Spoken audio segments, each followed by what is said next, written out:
This video lecture is on international trade law.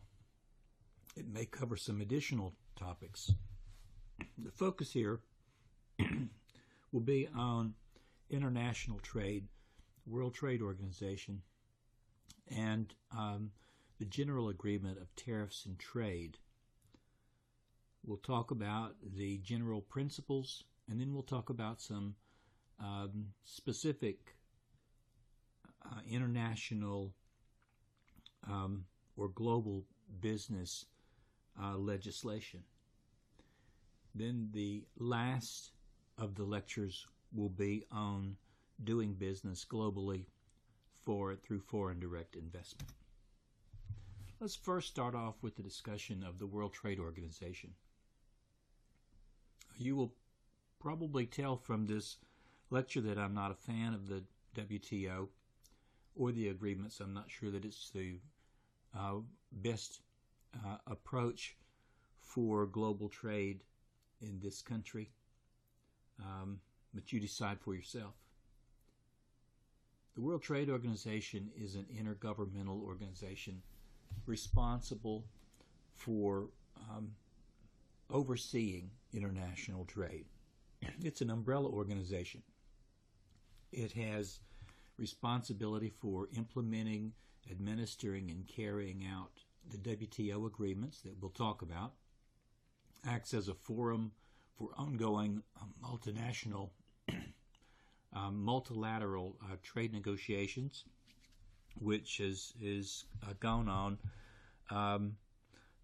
periodically ever since the 1940s. And it serves as a tribunal, meaning that there is a similar to an arbitration process for resolving disputes. Well, why was the WTO necessary, and why were the agreements related to trade necessary? Basically, it was the problems resulting from protectionism. There was a need for multilateral action in dealing with trade matters because excessive protectionism led to worldwide economic depression in the 1930s. One of the most infamous pieces of legislation in the U.S. is the Smoot-Hawley Tariff Act of 1930. It raised tariffs on about 1,000 items. This was the highest in the U.S. history, and some of those tariffs were raised as much as 100% of the item's cost. Well, when the U.S. raised its tariff, and clearly it was done because of the economic crisis with the crash of the stock market and the Great Depression, other countries around the world, our trading partners, did the same thing by raising their tariffs, hence a tariff war. Well, this led to the Bretton Woods Accord after World War II, and in 1946, 1947,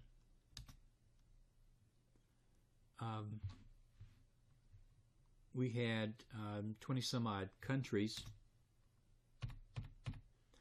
that agreed that it is better to trade than to fight.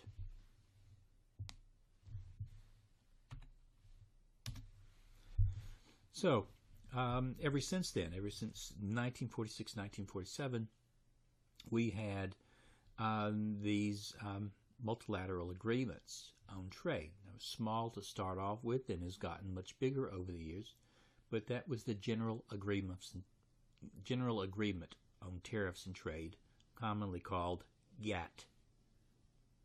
The WTO headquarters is in Geneva. It was created on January 1, 1995, to operate as this umbrella organization. Presently, there are 162 members. Now, a member can be a nation or it can be a territory.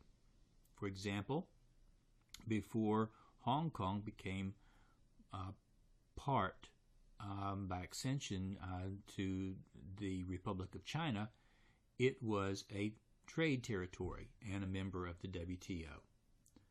Last two of the WTO members were two that you probably wouldn't think much as trading countries: Yemen and Seychelles. And I'm not even certain. I don't even know where Seychelles is. A new member must be approved by 2/3 of the member states. A member can withdraw from the WTO if it chooses, but if it chooses to withdraw from the WTO, it would throw itself outside of normal trade relations status and put it in full application of all tariffs, meaning generally your trade would suffer. All members of the World Trade Organization must comply with the agreements, all of the agreements, except for some of the plurilateral agreements. The budget is large, 634 staff members, and a total 2014 budget of over $200 million.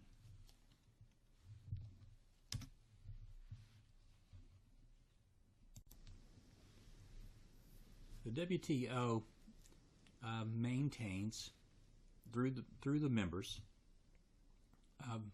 a number of agreements, and the WTO is responsible for making sure they're all complied with. There are 14 agreements on trade in goods, the GATT being the principal one, and there are other agreements that make GATT go, so to speak. The second most important agreement is the General Agreement on Trade and Services. This is one that was new as of January 1, 1995. And the third major agreement was the Agreement on Trade-Related Aspects of Intellectual Property Rights. These last two, Trade and Services and TRIPS, as they're called, GATS and TRIPS.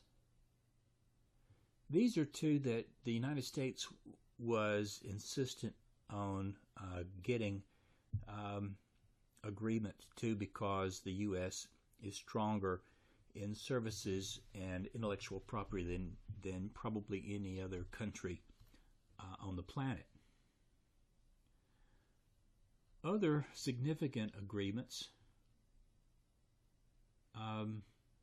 is the Dispute Resolution Agreement, understanding the rules and procedures governing the settlement of disputes. This sets up a dispute settlement panel and appellate bodies, kind of like an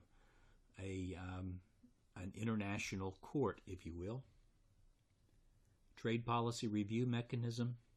There are two plurilateral trade agreements, and these plurilateral trade agreements are agreements that only a relative few number of countries need to concern itself with. For example, aviation, simply because of sophistication of the economy and the size of the economy lend themselves to participation in these industries.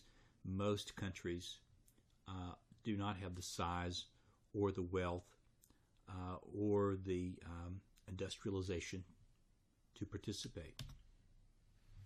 Well, let's look very generally. We won't talk about all of these, but those agreements on trade in goods. As we said, the most significant of all of them is GATT, General Agreement on Tariffs and Trade, 1994. Now, as I said, we've been going through these rounds of negotiations, the first being the Bretton Woods Accord in 1947, and periodically we would go through others. It was the Uruguay round that led to GATT 1994, and that's the one we're still working under. We have other agreements on agriculture, sanitary and phytosanitary measures, for example, disposal of waste. Think of a barge out at sea, a garbage barge out at sea. What can it do with the garbage? Where can it go, etc. Textiles and clothing, obviously, it's not as important to the U.S. as it was, but it is important to a lot of other countries. Agreement on trade-related investment measures, the U.S., EU would be very important in that. And then we have 4 important ones. In essence, these type of agreements make GATT go. The anti-dumping agreement, the agreement on implementation of Article 6, this is anti-dumping. This deals with pricing of exports. We'll mention that in just a little bit. Then customs valuation, the agreement on implementation of Article 7. How do you value goods that are exported and to which customs duties or tariffs would be applied? The agreement on pre-shipment inspection. This has become more important as an efficiency and a safety and security measure post September 11th, 2001. And then the agreement on the rules of origin. Where do the goods come from? All right, what's the origin of the good, the country of origin? This is important because of application of tariffs, especially since we have customs unions and free trade zones. There would be manipulation if we didn't have these rules of where the goods come from. The import licensing procedures, and then another major one, the agreement on subsidies and countervailing measures. We'll talk about subsidies later. We don't need to talk about the plurilateral agreements. I've told you what they are and why. Very briefly on dispute resolution. All right, so suppose we've got WTO members that are in a disagreement over the application of GATT or one of these other agreements. And they have a simple international trade dispute. How is it going to be resolved? Well, the mechanism generally is that the WTO provides this tribunal system for resolving the disputes. Before you get to a tribunal, there is generally an attempt to resolve it through negotiations, through the use of good offices. That basically is a country that will try to resolve it. Conciliation and mediation, like we've talked about before. So consultation, negotiation, the good offices, and conciliation and mediation. From there, if you don't have resolution, then you go into the formal dispute resolution process. A dispute settlement body will convene. And this is called the dispute settlement panel. Generally, it's 3 countries hearing the dispute, a lot like arbitration, and they are decision makers. They have powers to make decisions. And what you will have is you've got the parties to the dispute and the general counsel, which is basically the whole membership, will select representatives from 3 countries to hear the dispute. Now, one of those 3 countries has to be a small, undeveloped, non-industrialized country if one of the disputants is also of a similar nature. If the dispute is not resolved, or if the one party to dispute does not like the dispute settlement panel's resolution, then an appellate body can be established by the WTO's General Counsel, and this will act as an appeal of the dispute.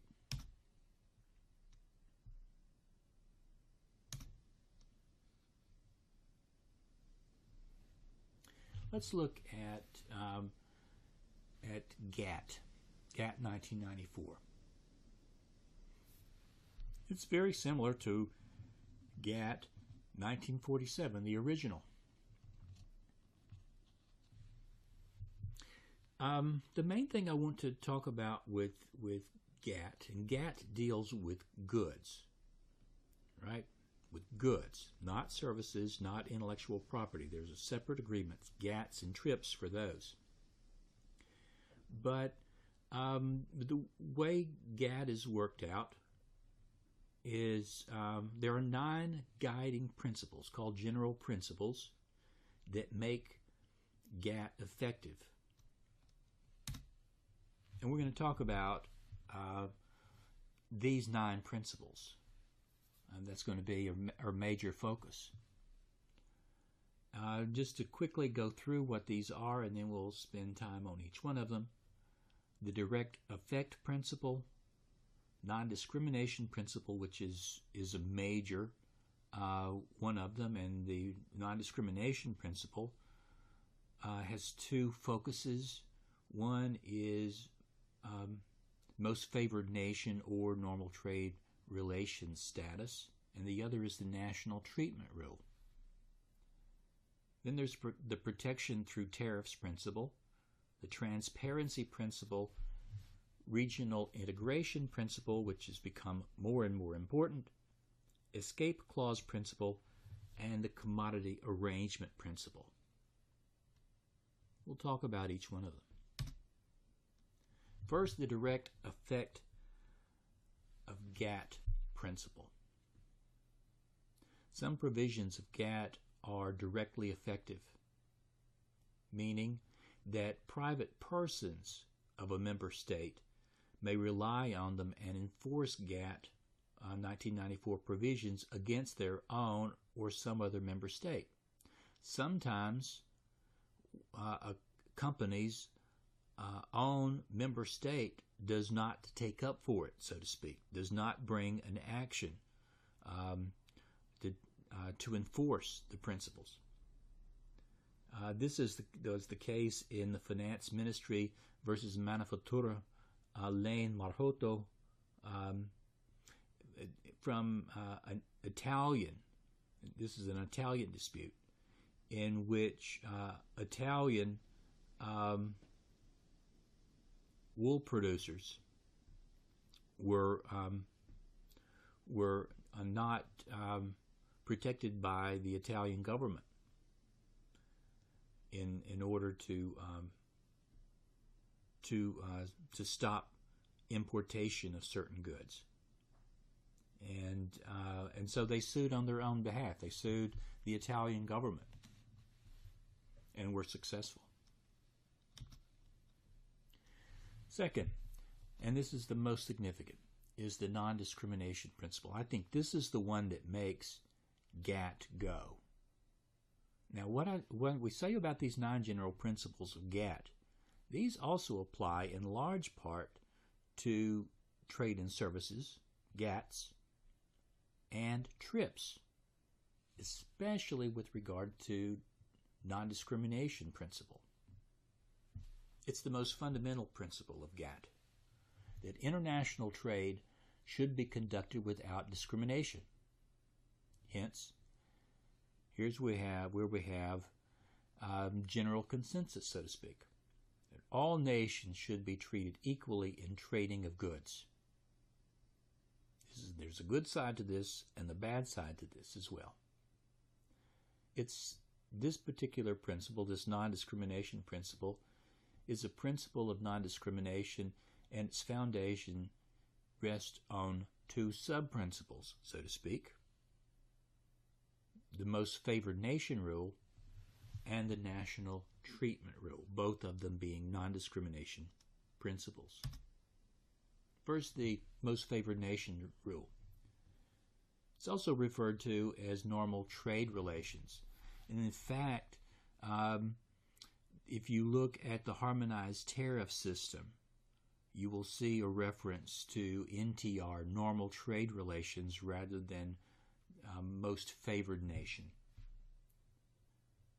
This particular provision, most favored nation provision, says that any trade advantage or privilege granted by one GATT member to the goods of another member should be granted to all. Now, this is extremely important. Any trade advantage or privilege granted by one GATT member to the goods of another member should be granted to all. That basically means is once you negotiate a tariff, that tariff is going to be applied to all members of the WTO, or none at all. Now, a little bit later, we're going to talk about a couple of exceptions. The generalized preferences system, and free trade agreements, and economic unions. But those are the exceptions. Any tariff, tax, or other restriction on imports should be applied equally to products without regard to orientation. So as much as we complain about China, for example, here in the U.S., if we negotiate a tariff of only 3%, China is going to get that 3% tariff, even if we would prefer to give that 3% tariff to the EU countries and then have a 10% tariff for the Chinese. Every member gets it. The favorable tariff treatment to one country must apply to all countries having MFN or NTR trade status. The effect of normal trade relations status is that it results in the overall purchase price of goods being reduced and the goods becoming more price competitive in the import state. There are certain exceptions. First, the use of measures, meaning additional tariffs, to combat dumping and illegal subsidies. More on those in just a minute. Second, the creation of customs unions, like the European Union. And secondly, the free trade areas, like NAFTA, the North American Free Trade Agreement, or CAFTA, the Central American Free Trade Agreement. And these free trade agreements, the Chinese have negotiated a number of them, especially with Asians, Southeast Asian, and the African countries. We tried during the Bush administration to negotiate the free trade of the Americas, which basically would have brought in all of the countries of the Western Hemisphere, North America and South America, into a free trade agreement. But we had some of the larger economies in South America that simply did not want to partner with the United States. We have special restrictions that protect public health, safety, welfare, and national security. And there are special exceptions to aid developing countries. This is the generalized preference system that we'll talk about. This generalized preference or generalized system of preferences is one. The U.S. is one of those countries participating as an major industrialized country. So we're one of 11 countries worldwide, major countries that in the U.S. was established by the Trade Act of 1974, and this generalized system of preferences under the 74 Act promotes economic development by eliminating duties on up to 5,000 types of products when imported from one of 122 designated beneficiary countries or territories. Now, these are poor countries compared to major countries like Germany and France, Great Britain, the United States, Canada, etc. It's a one-way street, so to speak. We will buy their goods at lower tariffs, but we will not require reciprocity. We won't require reciprocity. Therefore, it gives poor countries the chance to trade with these 11 participating developed countries without requiring them to import from us at lower tariffs. The South-South preferences, there we're looking at Africa and South America, that allows them to grant tariff preferences to each other without having to grant them to developed states.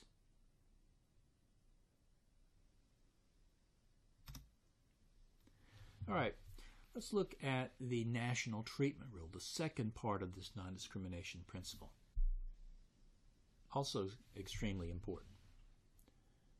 And this principle says that once imported goods are within the territory of a member state, that state must treat those goods no less favorably than it treats its own domestic goods. Meaning you cannot discriminate. Now, we talked about discrimination under the Commerce Clause under the Constitution, how some states or localities prefer residents over non-residents. It's the same way in international trade. For example, the import state cannot tax imports higher than it taxes domestic goods after they enter the country. Now keep in mind, when a country is importing goods, customs duties can be applied on those goods when they come into the country. But, for example, we cannot place excise taxes on them after they come to rest in this country. Furthermore, the national treatment rule prohibits discrimination in customs procedures, government procurement policies, and product standards. Meaning you cannot use the government's red tape to make it more expensive and burdensome to import goods, such that exporters simply would not want to jump through those hoops because of the additional expense.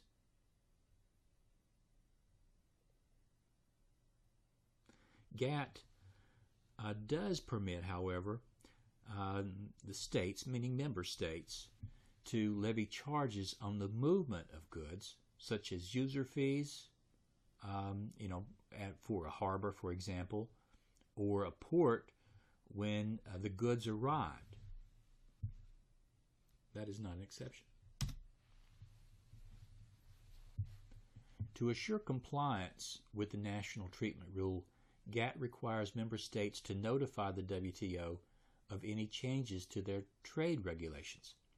So what we have here is we have a push for transparency. Transparency of the states and the rules and the regulations on importation and the application of the customs duties go a long way to meeting the national treatment rule, and also reduces the burden on importation. Let me give you an example of a case involving the national treatment rule and through the use of taxation. This is a case out of Japan, in which Japan was the importer, meaning the exports were to Japan. This is the taxes on alcoholic beverages from 1998, before a World Trade Organization dispute settlement panel. And this is one in which Japan lost. Now, Japan has this alcoholic beverage called liquor, if you will, called sochu. Not sake, but sochu. And it's made, it is distilled. Japan was applying a tax on distilled liquor, for example, vodka. And that tax was not also applied to sochu. And so it made liquor like imported liquor, like Smirnoff vodka, for example, more expensive in Japan than sochu. Now, when you're talking about substitutability, as we talked about in antitrust under the Sherman Act, Section 2, the rule of the principle of substitutability and what price has to do with it. So if you made that principle of substitutability, suppose if you want to drink to buy vodka, because the price would be higher as a result of the taxes, you would switch to a substitutable product, and this would be sochu. Anyway, it was more expensive to sell a drink like an alcoholic liquor like vodka than it would be sochu, giving a price advantage and a preference to sochu. So there was a claim by the exporters, the countries exporting, that this was a preference for a Japanese product, and it violated the national treatment rule. The dispute settlement panel heard evidence that this was substantially the same product. And so this national treatment rule required there to be a consideration of like kind product. Now, this notion of like kind is a notion that tax accountants are familiar with for like kind exchanges under Section 1031 of the United States Internal Revenue Code. They looked at the dispute settlement panel, heard the evidence that sochu is made in a similar process through distillation, like comparable drinks like vodka. And therefore, since it's made the same way, the alcoholic content was similar, then the taxation should be similar. And so the dispute settlement panel, holding against Japan, held that these were like-kind products that should be taxed the same, and so Japan had violated the national treatment rule under GATT. Some exceptions to the national treatment rule: subsidies to domestic producers, screening of domestically produced film. Now, you would think that, yes, this would be something that the French would want, and true enough. The procurement by the government agencies for government use only. It's the government's money, therefore the government can choose to buy its by goods produced by its own citizens, in essence, by American. And another thing, when I travel for the Fulbright Commission, when I did a Fulbright scholarship to Bulgaria in 2010, under the Fly American Act, I had to fly to Bulgaria, to and from Bulgaria, on a U.S. airline, and had to get permission to fly Air France once.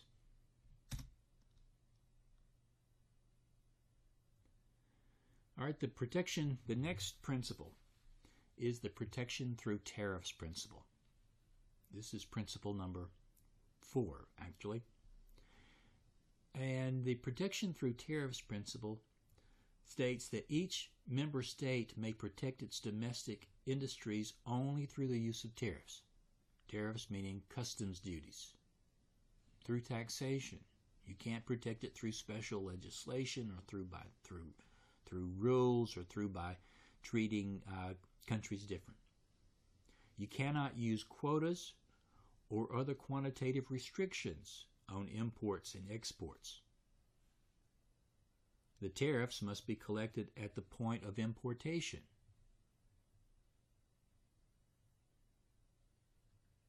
Now, there are very limited situations where quotas can be used, and that's generally by agreements. For example, as in textiles. For some member states, it's very important to protect textiles, for the country to be able to provide clothing for its people. Certain exceptions to the protection through tariffs principle. You can have temporary export restrictions to relieve critical shortages of foodstuffs and other essential products. I mean, this is out of necessity. This is not out of protection, but out of necessity. Second, restrictions related to the application of standards or regulations for classifying, grading, or marking commodities. You can have consistency there, as long as these rules are reasonable and not meant to be burdensome or protective. Third, you can have restrictions on the importation of agricultural and fishery products to stabilize national markets, to safeguard balance of payments. If the country, member state, is having too much of its currency leave the country because they are suffering trade deficits, you might have to cut off some of the foreign trade in order to stabilize your currency. And sometimes, out of necessity, economic necessity, a developing state may find it necessary to further to restrict imports in order to build up its economic, to build up its own economy. The next major principle is the transparency principle. The transparency principle means that the government will disclose to the public and other governments the rules, regulations, practices they follow in domestic trade systems. Transparency. Here the use of the internet has created the ability to have transparency as the world has never seen. In fact, we're probably, all in all, with the internet, we are more transparent. Countries are more, on the whole, are more transparent than they've ever been. For example, if France is the only EU country that it's somewhat difficult to find their laws in English. But for example, the newer EU countries, for example, Bulgaria, you can find their laws published in English, in native Bulgarian, but also in English as well, and the same with Germany and so forth. The French are more protective of their own culture and their own language. But this adds to transparency. Under the transparency principle, states should simplify their trade regulations.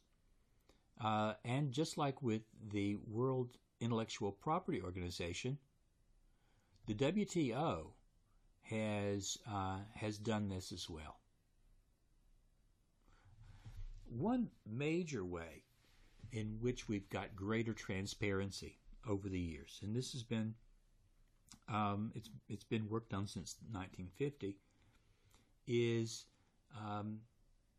harmonization of domestic trade in the systems and classifications through a harmonized tariff system. This is brought about by the Convention on Nomenclature for the Classifications of Goods and Customs Tariffs in 1950. It created a tariff system, a tariff schedule, if you will, with 900 tariff headings. You remember from high school how we used to classify plants and animals, the kingdom, class, phylum, subphylum, and all that. The nomenclature. It's the same way with goods for application of tariffs. And the fact is, what you need to do is do a Google search of the harmonized tariff system, and work your way through it. Find a commodity, find a product that you want to think about, an item of clothing. If you go to clothing, well, you can look within clothing. What's the nature of the clothing? Is it going to be skirts, blouses, pants, suits, coats, whatever? And then you would go to the classifications, the subclassifications for what are they made out of, or how are they made. And in that, under the harmonized tariff system for the United States, you're going to see the tariff schedule, how the tariff is applied, and you will find it for normal trade relation status, NTF, and you will find it for the generalized system of preferences, and you'll find it for the free trade agreement, for example, NAFTA or CAFTA, and then you will find for a much higher tariff for non-normal trade related. These basically the non-WTO members, and you will see how it was almost impractical to buy or to import such goods.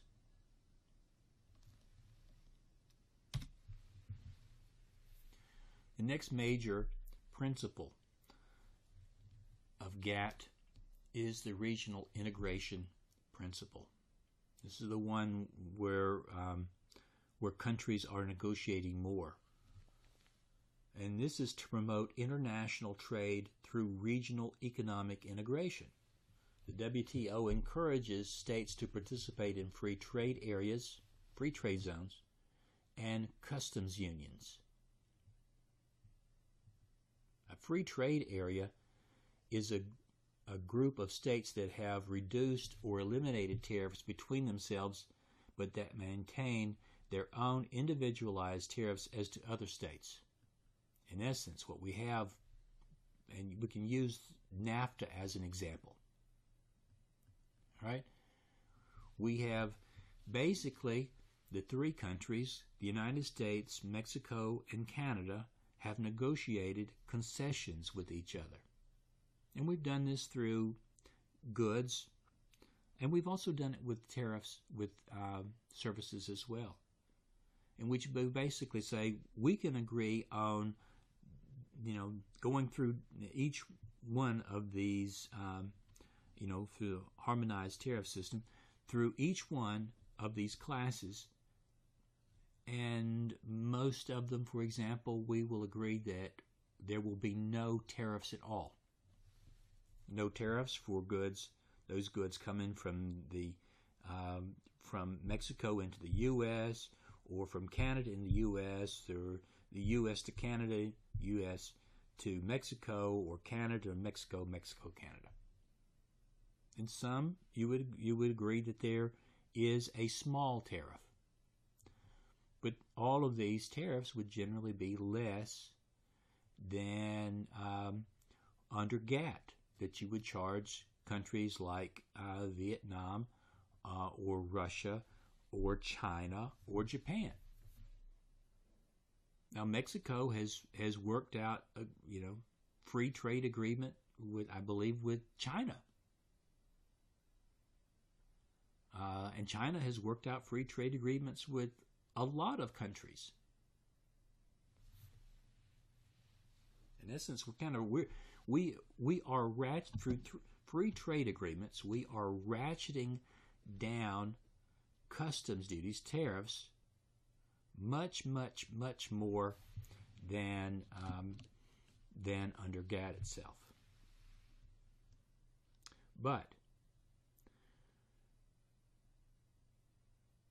you cannot negotiate a free trade agreement and then raise tariffs on everybody else. You cannot do that. The customs unions, the group of states that have reduced or eliminated tariffs between themselves, and also have established a common external tariff which all of the group's states will use. And here we have the European Union.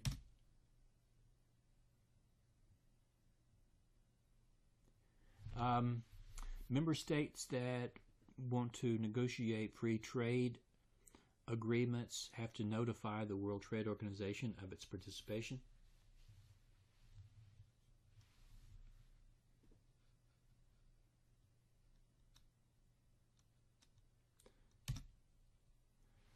The next major agreement is one that really doesn't apply much to the United States, but it applies to certain countries that have certain commodities of a limited nature, like tea and coffee and oil and things of this nature.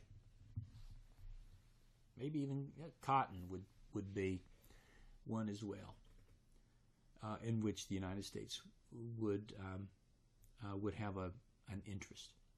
In these commodity arrangements, the intergovernmental agreements regulating the production and supply of primary commodities, those acquired through extraction or harvest with minimal processing. And because you have a limited number of countries that have these commodities or are able to produce these commodities, GATT allows member states to participate in commodity agreements, provided they involve both exporting and importing countries. All right, for example, the oil producers, OPEC, they are allowed to negotiate agreements among themselves. Once established, the organization, for example, like an OPEC, operates separately from the WTO. The next major principle of GATT is the escape clause principle. If you're familiar with the Broadway play Damn Yankees, in which the devil has made a deal with the lead character who wants to make the Washington Senators a winning baseball club again, just to beat those damn New York Yankees. He's a real estate broker, and he negotiates an escape clause with the devil that allows him to get out, because he has to sell his soul in order to become somebody like Shoeless Joe Jackson, or as he's called, Shoeless Joe from Hannibal Moe, the star of the Washington Senators. He has to give up his soul because he sells it to the devil for his dream, and he negotiates an escape clause because he's a real estate agent. He's slippery. This is the same principle of escape for the member states. How can you get out of a bad situation? Well, under the escape clause principles, GATT allows an emergency action for a member state to temporarily avoid GATT obligations when there has been a surge in the number of imports coming from member states. But there's got to be a showing that the surge of imports seriously injure or threaten to injure one of the members' domestic industries.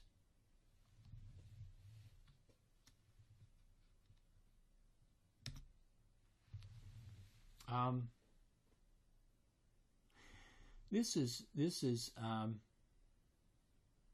what was threatened in the 1970s by the U.S.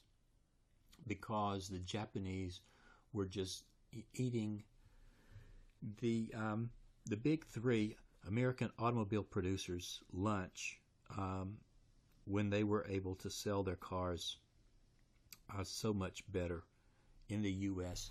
than the big three were. So there was a negotiation, a voluntary, if you will. Remember, you cannot have quotas, but you can have voluntary agreements.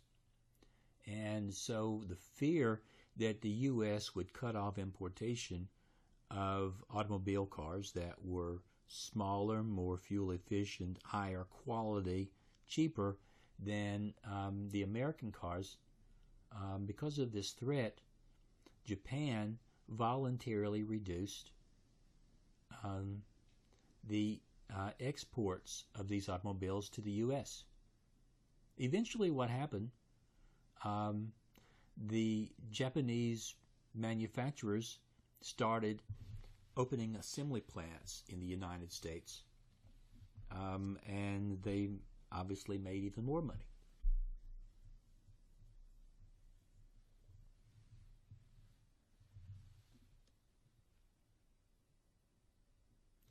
The exceptions principle. Sometimes the public policy dictates that GATT principles of liberalized trade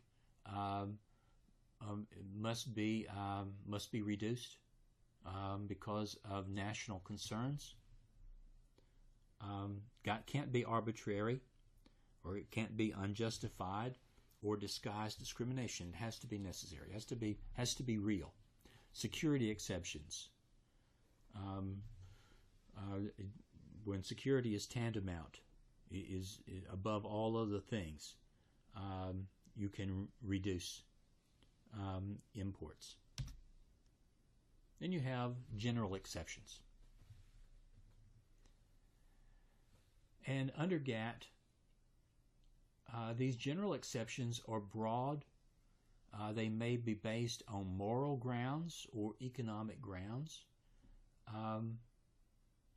or simply nationalistic grounds to some extent. For example, it's necessary to protect public morals, necessary to protect human, animal, or plant life or health. It may relate to importation of gold or silver, and you know how important gold or silver is to national economies. It may be necessary to comply with a laws not inconsistent with GATT. They may relate to products of prison labor. There's a case involving the U.S. and China. It was one in which the United States won because this is the China diesel case, in which the United States or China diesel had been exporting to the United States a diesel engine, and unbeknownst to the United States, China diesel had been used in prison labor. Once the United States found out that these imported goods were made from prison labor, this was repugnant to the United States morals and social policy, and therefore they stopped the importation of these diesel engines made with prison labor. A GATT dispute arose, and the U.S. won. And lastly, there may be necessary to protect national treasures of artistic, historic, and archaeological value. Might be necessary to protect exhaustible natural resources. Might be essential to acquiring goods in short supply. And it might be necessary for government stabilization. I don't want to, the next few issues, I don't want to talk about in great depth. I just need to introduce you to them. Customs valuation. The issue here is how are we going to value the goods for applying tariffs? How you value the goods determine how much tariff is involved in it.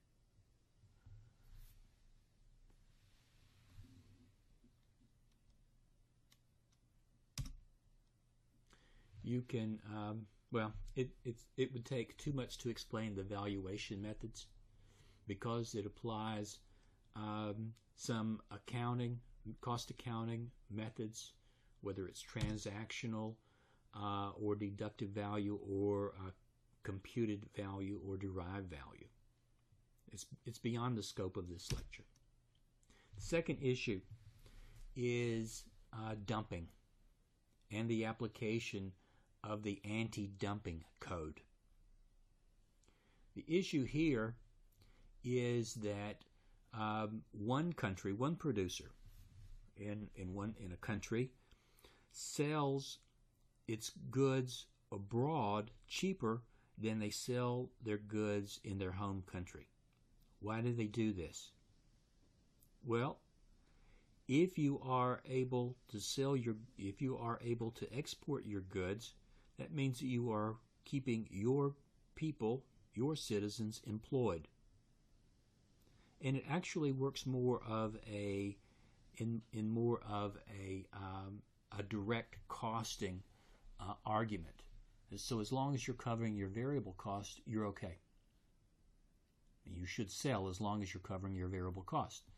So if the government is going to have to subsidize unemployed workers, then it is better for those workers to be employed and work, and simply manufacturers simply selling for those goods for less.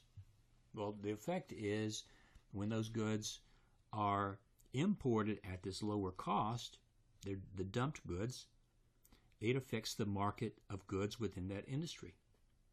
And it causes the local producers within the importing country to suffer losses. What the anti-dumping code does is allow the WTO member states to counter dumping through the application of anti-dumping duties. The anti-dumping duties are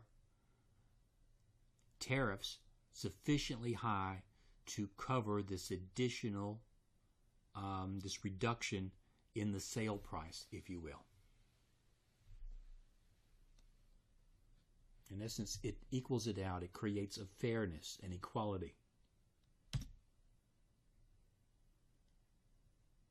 There's got to be, for the anti-dumping code to be applied, there's got to be a material injury or threat of material injury to a domestic producer. Now, the reality of it is when a country applies these anti-dumping duties, there is generally going to be retaliation.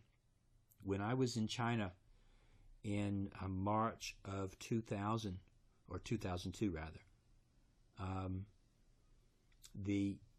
China had just become a new full member of the WTO.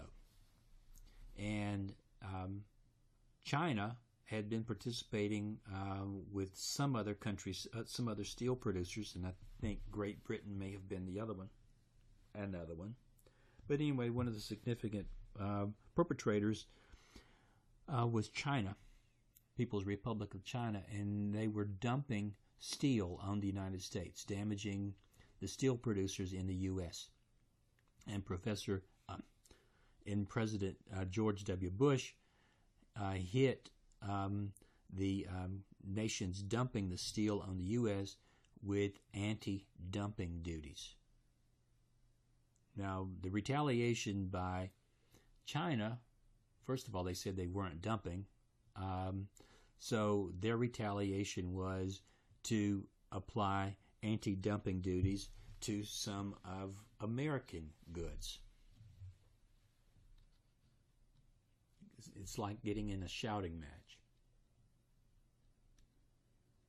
Both the injured industry and the importing states can proceed against the dumper. The second big issue which can result in sanctions are illegal subsidies, and then the application of countervailing measures to defeat those illegal subsidies. Here's the situation, is that these measures, these countervailing measures, prohibit certain types of specific subsidies by governments to promote export trade to the detriment of another state. Historically, Japan was guilty of this. China has been guilty of this, and we have fear, in the future about China and automobile industry, for example. So, some countries, in order to expand their economies, basically target a particular industry. We want this industry to mature and become an exporting industry. And so we will target this industry for growth and development, and the government will pay money to assist in developing the industry and assist the country, the industry, into being an exporter. And when you're an exporter, you create the jobs, you create the wealth, because as you sell abroad, you get all of the benefits of local employment, and you get the profits coming back from the sales abroad. Now, you can say this for example, historically, what has the United States done with, say, regards cotton? And then this is one in which the cotton farmers took it on the chin with suits in the WTO by the other cotton producers. So the government subsidy, which may be good, it may be bad, it may be legal, it may not be legal. The government subsidy can be direct or indirect transfer of funds. And that's obviously the easiest one to see. It can be through providing goods and services in lieu of payment of funds. There can be loan guarantees. This is the equivalent of payment of funds, or conferring any form of income or price support. Price support, for example, to the cotton farmers for the purpose of exportation, because we don't have a lot of use for the cotton in this country, because we don't have that much in textiles anymore, not like we used to 40, 50 years ago. So why do we need to subsidize cotton farmers?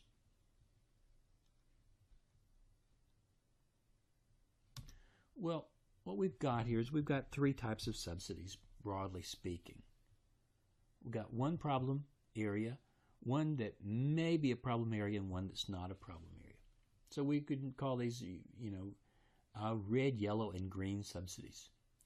The red subsidies are prohibited subsidies. They are presumed to be trade distorting. They depend upon export performance, or depends upon the use of domestic instead of imported products. This is the targeting. This is the fear. This is the fear, probably, for the EU and the U.S. about China, as China develops its own automobile industry. And when it does this, it should be able to develop automobiles much cheaper.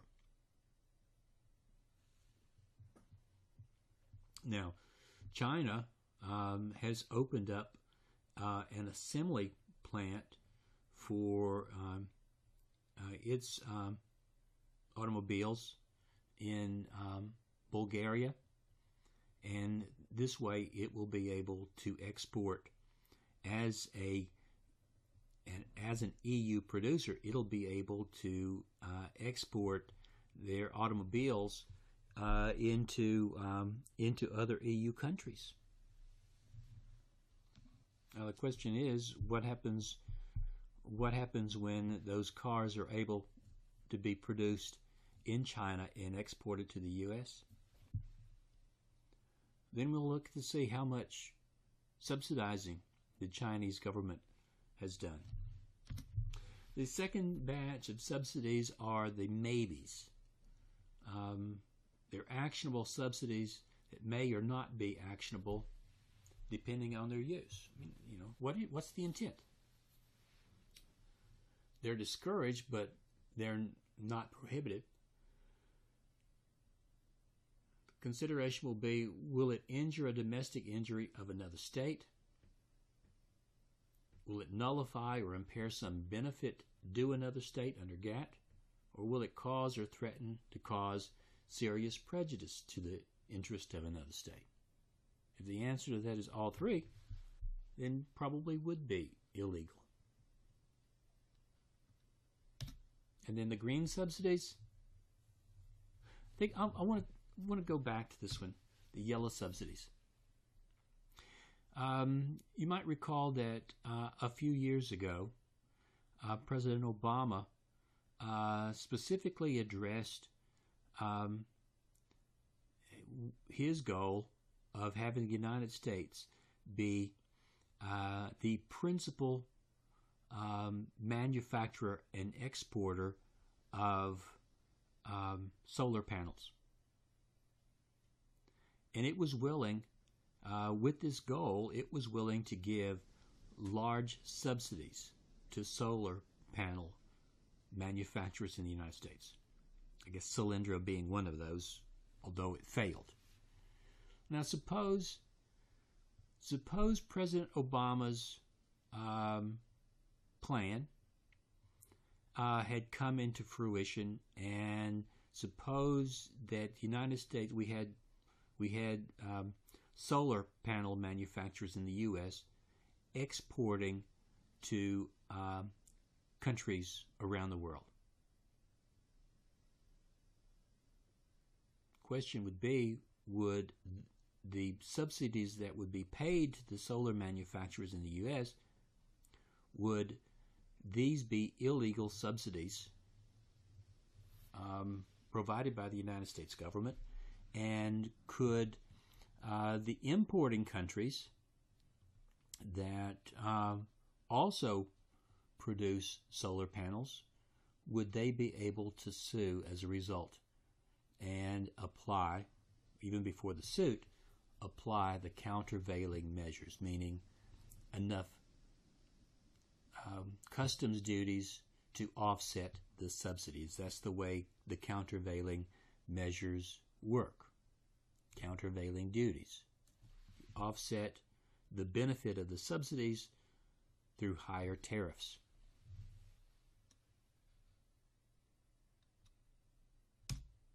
The green subsidies are not a problem generally. If they assist in research and development, if they aid to disadvantaged regions, if they help existing facilities adapt to new environmental requirements. If the argument was that any subsidies to U.S. under my hypothetical, or under the president's plan that didn't work out, would the subsidies to companies like Solyndra, would they have been green subsidies as R&D and to adapt to new environmental requirements for the United States? Note that under the situation that I just gave you about subsidizing green energy, so to speak, if the purpose there is to produce for the U.S., all right, and in essence to make us greener as a nation and to be less dependent on fossil fuels, then that would probably, the subsidies would not be illegal.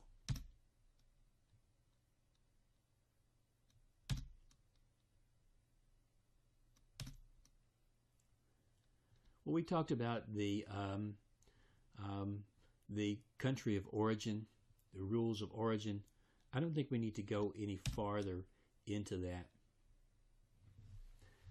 Let's look at very briefly, and we're getting toward the end of this lecture, other important importing law.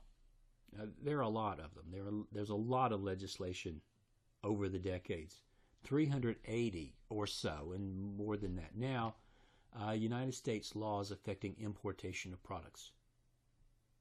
For example, a significant one is Currency and Foreign Transactions Reporting Act.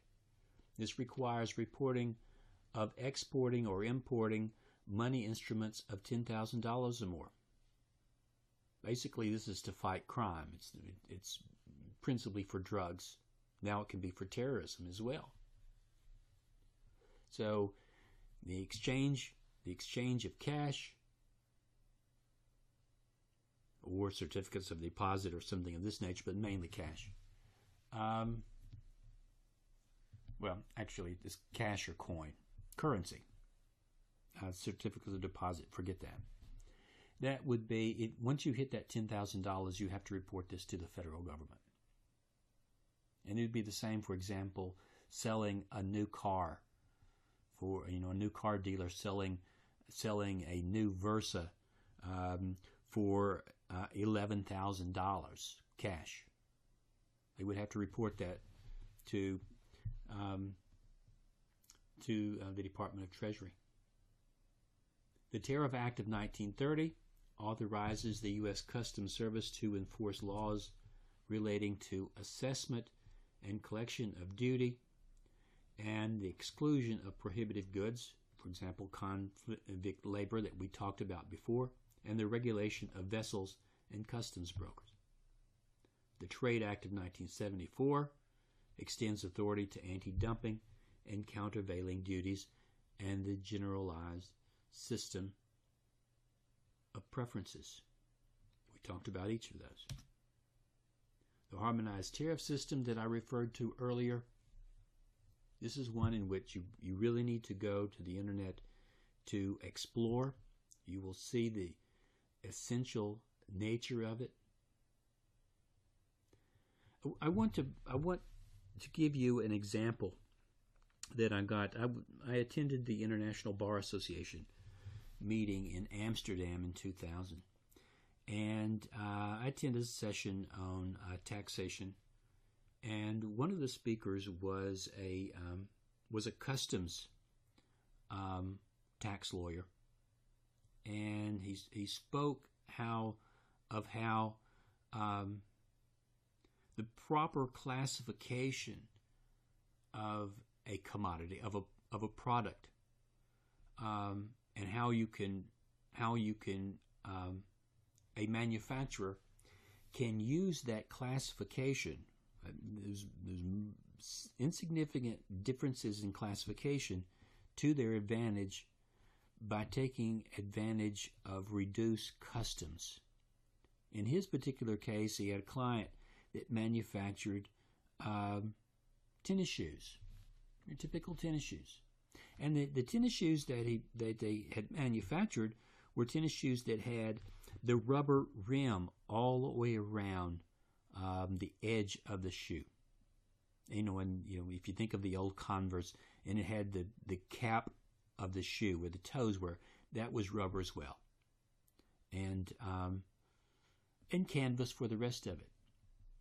Well, then the tariff on that was very high because we obviously didn't really care to have those shoes in the United States, and so it had something like I'm ballparking it, a 30% tariff on it. The manufacturer of the shoes found that they could change the style of that shoe and the materials used on that shoe and get a substantial decrease in the tariff, while at the same time producing a better shoe.